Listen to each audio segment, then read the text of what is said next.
For the past 200 years, time has stood still in Lancaster County. ይሄ ተፈጥሮ ጋራ ሲሰራ ያው አየሩም በራሱ አካባቢውም ራሱ ደስ የሚል ስሜት ይሰጣል። የአሚሽ ልጆች ከሌላው ማህበረሰብ ሳይገናኙ እንዲያድጉ ይፈልጋል። ምክንያቱም በሌላው አስተምሮ እንዳይበረዙ ነው። የዓለም ገበያ በሙሉ በአጠቃላይ እንደዚህ ነው እና መንፈሳዊነታችንን ሊያስለቅቁን ነው። They're serving the devil. I mean they have a lot of restrictions on them too. They just can't see it because they're blinded to it. God is such a perfect designer. ተፈጥሮም እየታረቀን እንደሆነ ተናገር ያለውና ማህበረ መድኃኔዓለም ቅድስት ድንግል ማርያም እንግዲህ ተፈጥሮም ራሱ ማህበርተኛችን ነው ብያለሁ። በስመ አብ ወወልድ ወመንፈስ ቅዱስ አሐዱ አምላክ። ሰላም ለኩልክሙ ወደ ዘኢትዮጵያ ትዕይንተ መስኮት ተከታታይ ሰላም እግዚአብሔር ከእናንተ ጋር ይሁን በማለት ዛሬ ደግሞ ከአሚሽ ማህበረሰብ ምን እንማራለን በሚል ርዕስ እናወጋለን። በአሁኑ ሰዓት ኢትዮጵያ ተፈጥሮዋን አጥታ የማንነት ቀውስ ውስጥ በገባንበት በዚህ ወቅት ሰው የሆነ ህዝብ ሁላ ሰውነቱን አጥቶ ከእንስሳ ባልተሻልንበት ወቅት በዚህ ወቅት ከአሚሽ ማህበረሰብ ምን እንማራለን? እስከ ፍጻሜው አብረውን ይቆዩ። ይሄ ተፈጥሮ ጋራ ሲሰራ ያው አየሩም በራሱ አካባቢውም ራሱ ደስ የሚል ስሜት ይሰጣል። ያው ክፉ ንግግርም አይኖርም። ምን ነጋገረውም ያው አረም ወይ አረም መንቀለው ወይ ማድነቅ ነው። አረንጓዴውን ነገር አይተን መደሰት ነው። ሌላ ነገር ምንም ነገር የለው። ጋዝ እንጂ ኤሌክትሪክ የማይፈልጉ ከ8ኛ ክፍል በላይ የማይማሩ ራሳቸው በሚሰሩት እርሻና እጅ ስራ ብቻ የሚተዳደሩ ማህበረሰቦችን አሉ ማለትን መስማት አያስገርምም? ያው ጤነኛ ምግብ ስለሌለ ግን አሁን ደግሞ ጤነኛ ምግብ እንዴት እናምጣ እያልን እየታገልን ነው። እንግዲህ እግዚአብሔር ይመስገን እዚህ ግብርና ላይ የተጀመረው ነገር ያው እኛ ብቻ አድርገነው ሳይሆን ሁሉም ሰው በአቅሙ ቢያደርገው ጥሩ ነገር ይኖራል ብዬ አስባለሁ። ትውልዱ በተለይ ህፃናቱ የተወለዱት ጤነኛ ነገር እንዲያገኙ ምን ማድረግ አለብን የሚለው ነው። ትርምስና ሁካታ በሚበዛባት አሜሪካ በጸጥታና በእርጋታ የሚኖር ማህበረሰብ አለ። ጭፈራ፣ ዘፈንና ስረሽ ምቹ በሚንጣት አሜሪካ በአርምሞና በዝማሬ ብቻ የሚኖር ማህበረሰብ አለ። ከተፈጥሮ ጋር የተስማማ ኑሮና አካባቢ ጥበቃ። የአሚሽ ማህበረሰብ ህይወት ከእርሻና ከተፈጥሮ ጋር ቀጥተኛ ቁርኝት አለው። መሬት የመንከባከብና የመጠበቅ ተግባራቸው የመነጨው የምድርና በሷ ውስጥ ያሉ ነገሮች በሙሉ የፈጣሪ ስጦታዎች ናቸው። ሰውም ይህንን የመጠበቅ አደራ አለበት ከሚል ጠንካራ መንፈሳዊ እምነት ነው። ከተሽከርካሪና ከነዳጅ ነፃ መሆን። አሚሾች መኪና አይነዱም። በምትኩ በፈረስ የሚሳቡ ጋሪዎችን ይጠቀማሉ። ይህ ምርጫው የአየር ብክለትንና የካርቦን ልቀትን ሙሉ በሙሉ የሚቀንስ ከመሆኑም በላይ የማህበረሰቡን የእርጋታ ህይወት ይጨምራል። We've chosen to live this way, to express it this way. And there are other Christians, there are other ways to do it. But this is the best way, or in many ways it's easier this way. የባህላዊ እርሻ ዘዴዎች ትላልቅና በነዳጅ የሚሰሩ ትራክተሮችን አይጠቀሙም። መሬቱን የሚያርሱት፣ ሰብሉን የሚሰበስቡት፣ የሚያጓጉዙት በፈረሶች ጉልበት ነው። ይህ ደግሞ መሬቱ እንዳይጨቀጭቅ፣ የአፈር መሸርሸር እንዳይከሰትና የተፈጥሮን ለምነት እንዳይጠፋ ያደርጋል። የተፈጥሮ ማዳበሪያም አጠቃቀም። ኬሚካሎችና ሰው ሰራሽ ማዳበሪያዎችን ከመጠቀም ይልቅ የእንስሳት ፍግና የተፈጥሮ ኮምፖስት ይጠቀማሉ። ይህ የሚመገቡት ምግብ ጤናማ ኦርጋኒክ እንዲሆን ያደርገዋል። እውነት ይህ ባህል ኢትዮጵያስ አልነበራትምን? አሁን ግን ይህ ተገፍቶ በዘመናዊ ማዳበሪያ የኢትዮጵያ ምድር ተቃጥለዋል። ይሄ ምስር ነው።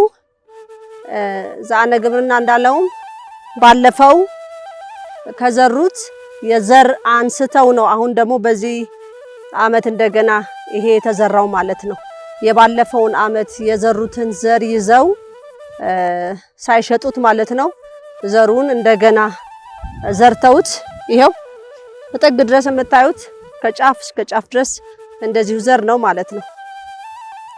ንጹህ ዘር እንደማግኘት ነው አንዱ ትግላችን። በጣም ነው ደስ የሚለው። በቂ ሁሉን ነገር እያገኘን ነው። ፀሐዩንም እያገኘ ነው፣ ውሃውንም እያገኘ ነው፣ ዝናቡን ማለት ነው። ተፈጥሮን በደንብ እያያችሁት ነው። አብዛኞቹ የአሚሽ ማህበረሰቦች ከሀገሪቱ የኤሌክትሪክ መስመር ጋር አይገናኙም። ኤሌክትሪክ ፍጆታ ለመቀነስ ብርሃንን ከሻማ፣ ከጋዝ መብራት ወይም ከቅርብ ጊዜ ወዲህ ደግሞ ከተወሰኑ የሶላር የፀሐይ ፓነሎች ያመነጫሉ። ይህ የኃይል ብክለትን በከፍተኛ ደረጃ ይቀንሳል። ሕግና ስርዓት አሚሽ ማህበረሰብ የዕለት ተዕለት ኑሮ የሚመራው በጽሁፍ ባልሰፈረ ነገር ግን በማህበረሰቡ ልብ ውስጥ በታተመ ኦርዱኑንግ በሚባል ጥብቅ የህግና ስርዓት መዋቅር ነው። ይህ ህግ ምን መደረግ እንዳለበትና ምን ማድረግ እንደሌለበት ለማህበረሰቡ በስርዓት ያሳውቃል። የቴክኖሎጂ ገደብ ህጎች አሚሾች ቴክኖሎጂ ሙሉ በሙሉ የሚጠሉ ሳይሆን ቴክኖሎጂ ማህበረሰባዊ አንድነታቸውና ቤተሰባዊ ትስስራቸውን ይበትናል ብለው ያምናሉ። ስልክና ኢንተርኔት በቤታቸው ውስጥ ስልክ ማስገባት ክልክል ነው። አስፈላጊ ሆኖ ከተገኘ ግን ከቤት ውጭ በጋራ የሚጠቀሙበት የአደጋ ጊዜ ስልክ ሊኖር ይችላል። ቴሌቪዥን፣ ኮምፒውተር እና ኢንተርኔት በቤታቸው ውስጥ ፈጽሞ አይፈቀድም። ዛሬ ኢትዮጵያውያን ያለ ገደብ የኢንተርኔቱ፣ የስልኩ፣ ቴክኖሎጂ ሁሉ ነገር ልጆቻችን ያላቅማቸው እየተሸከሙት ያሉት ጫና አይደለምን? ከዚህ ምን እንማራለን? በኮምፒውተርና በስማርት ስልኮቻቸው ላይ ራሳቸውን እስኪስቱ ሌት ተቀን ተጣብቀው የሚኖሩ ዜጎች ባሉባት አሜሪካ እነዚህን መሰል የቴክኖሎጂ ውጤቶች ውጉዝ ከማሪዎስ ብለው ንቀው የሚኖሩ የማህበረሰብ አባላት አሉ። አካላቸውን አራቁተው በየጎዳናውና በየባህር ዳርቻው የሚወዘወዙ ዜጎች በሚኖሩባት አሜሪካ ጸጉራቸውን ሸፍነው በቅልጥማቸው የሚደርስ ቀሚስ መልበስን ብቻ ስርዓት ያደረጉ ዜጎቿ ይኖሩባታል። የአሚሽ ማህበረሰብ እንደዚህ ናቸው። የአለባበስ ስርዓት አለባበስ በጣም ቀላልና ትህትናን የሚያንጸባርቁ መሆን አለበት ይላሉ።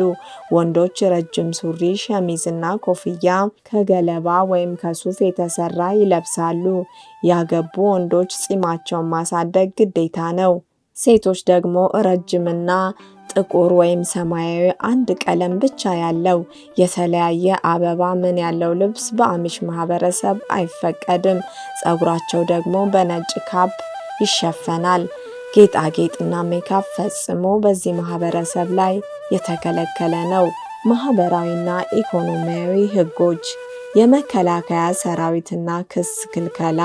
አሚሾች ፍጹም ሰላማውያን ናቸው። በጦርነት ውስጥ አይሳተፉም። ጠመንጃ አይታጠቁም። እንዲሁም ሰው ፍርድ ቤት አይከሱም። የመንግስት ድጋፍና ኢንሹራንስም አይቀበሉም።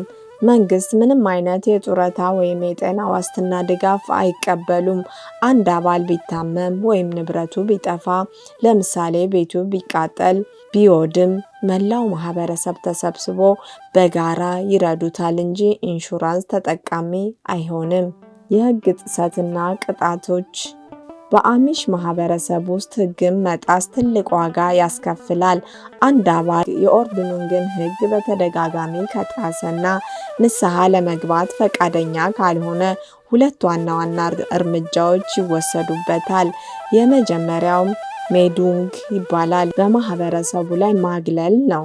ማንም የአሚሽ አባል ከዚህ ጋር መብላት፣ ንግድ መስራት ወይም አብሮ ማውራት አይፈቀድለትም። ይህ የሚያደርጉት ግለሰቡ ጥፋቱን አውቆ ወደ ማህበረሰቡ እንዲመለስ ማድረግ ነው። ሁለተኛው ባን፣ ግለሰቡ ጨርሶ ካልተመለሰ ከማህበረሰቡ ሙሉ ለሙሉ ይባረራል።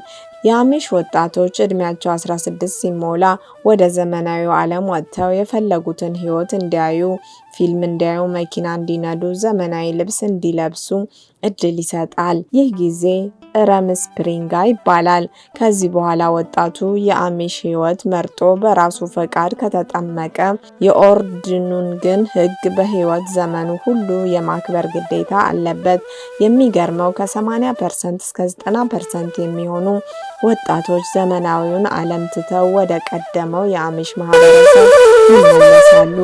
አሚሽ ማህበረሰብ ተፈጥሮን ሳይበክሉ ቴክኖሎጂ ሳይበክላቸው ሳይኖራቸውና የራሳቸው ሕግ ሳያጓድሉ ለዘመናት መኖር እንደሚቻል ያሳዩ ሕያው ምሳሌ ናቸው። የእነሱ አኗኗር ለዘመናዊ ሰው የሚያስተላልፈው ትልቅ መልእክት ቢኖር ደስታ የሚገኘው በቁሳቁስ መብዛት ሳይሆን በተፈጥሮ ስምምነት፣ በቤተሰብ ፍቅርና በማህበረሰብ አንድነት ውስጥ ነው የሚለውን እውነታ ያሳየናል። ዛሬ ሀገራችን ኢትዮጵያ ታላቁ የመድኃኔዓለም ቃል የሆነውን መጽሐፍ ቅዱስን ያህል ሕግ ይዘን የመጽሐፍ ቅዱስን ሕግ ሳንከተል ዘመናዊውን ዓለም ሙሉ ለሙሉ የእኛን ጥለን በመቀበላችን ከሰውነት ተራ ወጥተን ያለንበትን ሁሉም ሰው ሊመለከት ይገባል። እግዚአብሔር አምላክ ሕግና ስርዓታችንን አክብረን ወደ ጥንት ታላቅነታችን እንመለስ ዘንድ ሕግና ስርዓትን እንድናከብር ይርዳን በማለት ለዛሬ መልእክቴን በዚሁ ፈጸምኩ። ወስብሐት ለእግዚአብሔር ወለወላዲቱ ድንግል ወለመስቀሉ ክቡር።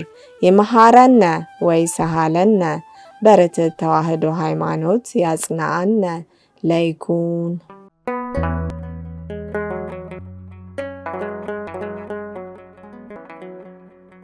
ዘኢትዮጵያ